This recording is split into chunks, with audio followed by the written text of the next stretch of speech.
You're not going to believe this, but every year, 8 million tons of trash winds up in our oceans every single year. In today's video, we're going to teach you how every man, woman, and child can help us get plastic out of the ocean. We're also going to teach you about a new technology that's going to eliminate plastic from this earth. Hey, you guys! Thanks for joining us on another journey. Today, we're in Colorado. We're not doing a journey, we're educating you. So I've got CEO and founder of Dama Bioplastics with us. And he's going to teach us how we can get off of petroleum plastic and go to 100% plant-based plastics without any harmful chemicals or side effects. If you're new to the channel, we do a video every Thursday from somewhere in the world. Hit that subscribe button and smash that bell. So sit back, relax, and enjoy the journey. Even though we're not doing a journey today, but we're in Colorado, so it's cool.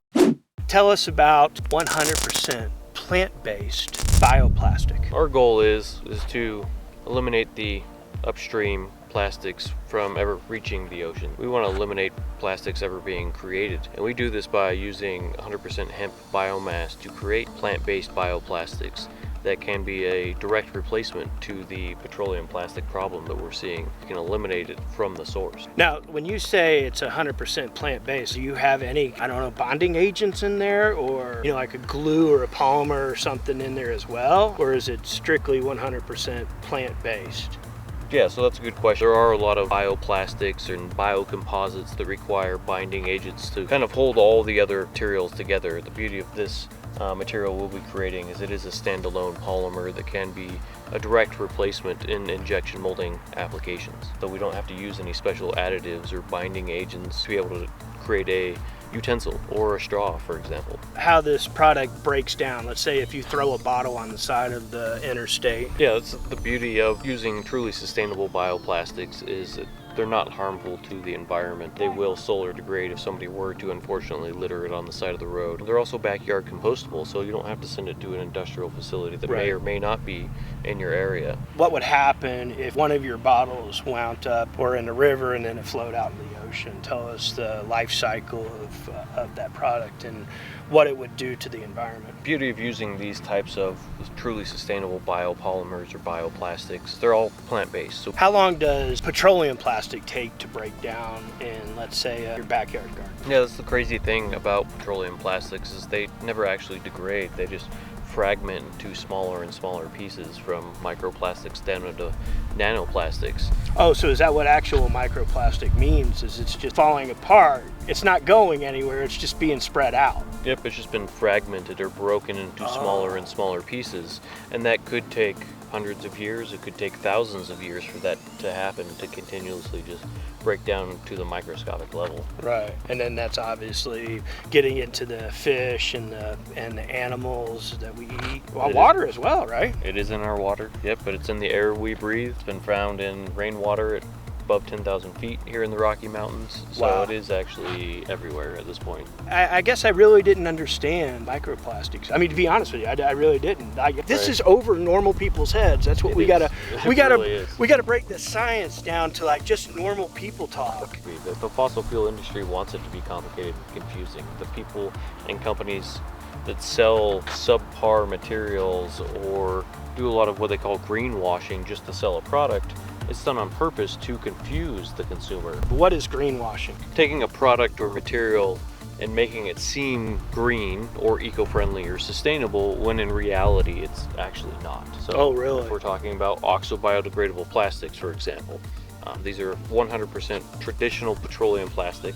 They add special additives to it, usually heavy metals, to help it break down faster into microplastics, but only in specific landfill conditions. Otherwise, it acts like regular plastic, because it is, and will actually leach that additive into its environment as it fragments into microplastics. You think you're buying something that's green and it's truly not. It's not at all. And this type of material has actually been banned by the European Union for years because of how bad it is and how much worse it is than using just traditional plastic. How can the just average day consumer know if he's buying a truly eco-friendly product? Easiest way is doing a little bit of research. Look at the certifications that the company is promoting or talking about or are printed on the packaging itself. A lot of these certifications are third-party certified. If they're just using buzzwords like, oh, it's biodegradable, landfill degradable is another buzz one that's out there, eco-friendly is one that gets thrown around a lot. Look for those certifications, because if you do put two materials next to each other, usually you cannot tell the difference. You need those certifications to be able to tell,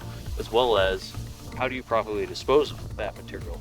With petroleum plastics, not only is it the material itself being a petrochemical, but they also add different chemicals to the material for different properties, for UV protection, for fire resistant. These are all additional chemicals that are being added to the plastic. So not only is the plastic itself toxic, you have all of these other chemicals that are added for different properties that are also extremely toxic that we're ingesting, unfortunately.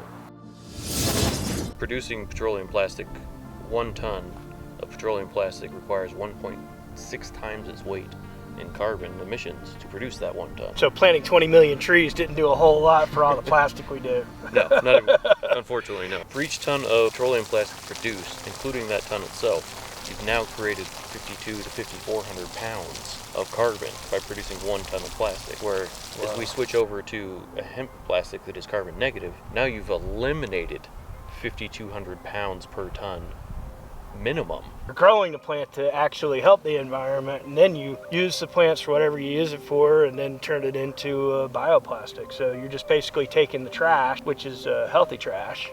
Yep, biomass. Yep. And turn it into something positive. Yep, and the beauty of that is since it can then be composted, now we've created a circular economy. So we've gone from this take waste linear economy, which we're in now for all these single-use plastics where you just take it and throw it away and then hope it disappears. And right, everybody forget about it, right? Until you see it on the beach. The problem with being a travel vlogger is you travel to all these beautiful places around the world and everything's amazing, but once you go outside of that protected area, it's not amazing in a lot of places, unfortunately. Even here in the US, I've been to some countries that, you know, if a tidal surge comes in, there's going to be a lot of waste in the ocean. We don't really see the ocean trash here being in Colorado, but we do see plenty of plastic trash all over our environment and on the ground in our parks, and birds eating it. Yep, stuck in the trees. Yeah. So yeah, that's why we want to eliminate, you know, the source. 100% hemp-based bioplastics, we can eliminate that. We can also help reduce carbon emissions at the same time by switching from a petroleum-based plastic over to a hemp-based plastic.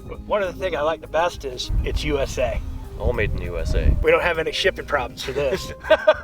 US made hemp, US made manufacturing, US jobs, all made in the USA to solve this problem that the fossil fuel industry has been creating for decades and continues to do so. Sure. Are all bioplastics the same? No.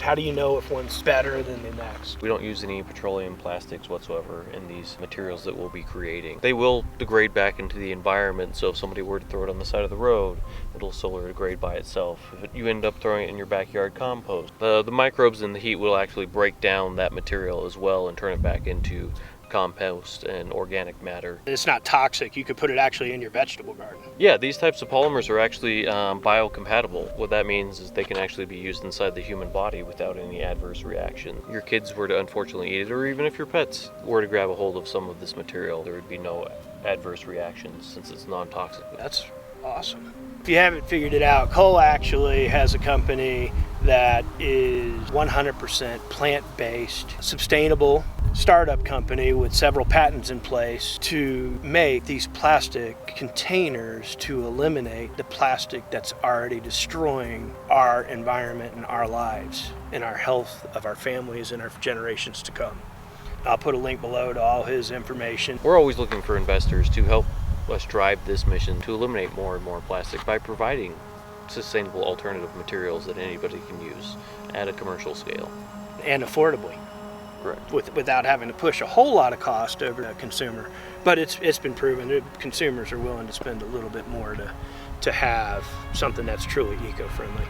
So part of the reason that we're actually making this video is Mr. Beast. He's probably one of the world's largest YouTubers. Guy does a lot for the environment, does a lot for the planet, and has a lot of nonprofits. Last year they raised $20 million to plant 20 million trees. And so this year, Mr. Beast asked the creator community to raise $30 million, and that's what we need your help for. For every dollar that we raise for Team Seas, they will pull 1 pound of garbage out of the ocean. They're going to do this in a couple different ways. They're going to actually put these robotic boats in the rivers, in the 1% of the world's most polluted rivers, eat up as much of that garbage as they can before it ever even gets to the ocean. They're also going to do a lot of beach cleanups with this money. And finally, they're going to go out to the Great Garbage Island out in the ocean and pull 30 million pounds of garbage out of the ocean. Unfortunately, this isn't going to solve the problem, but it's definitely going to be a little bit of a help. With businesses like Kohl's, this hopefully in the future we can eliminate the garbage pile out in the ocean to have corporate America start being more of a solution instead of just a part of the problem. We're going to put the link below. You know, if you don't have $1 to donate, go out on the side of the road and pick up some trash one day. Organize a trash pickup. Also share this video and help spread the word for what we're trying to do here. Oh, absolutely. Share this video with as many people as you can. Like I said, it's not going to be done over time, but $30 million will get 30 million pounds out of the oceans. It's a start. By the way, don't forget to hit that subscribe button, smash that bell. I do a video every Thursday from somewhere in the world. Not necessarily about plastics, but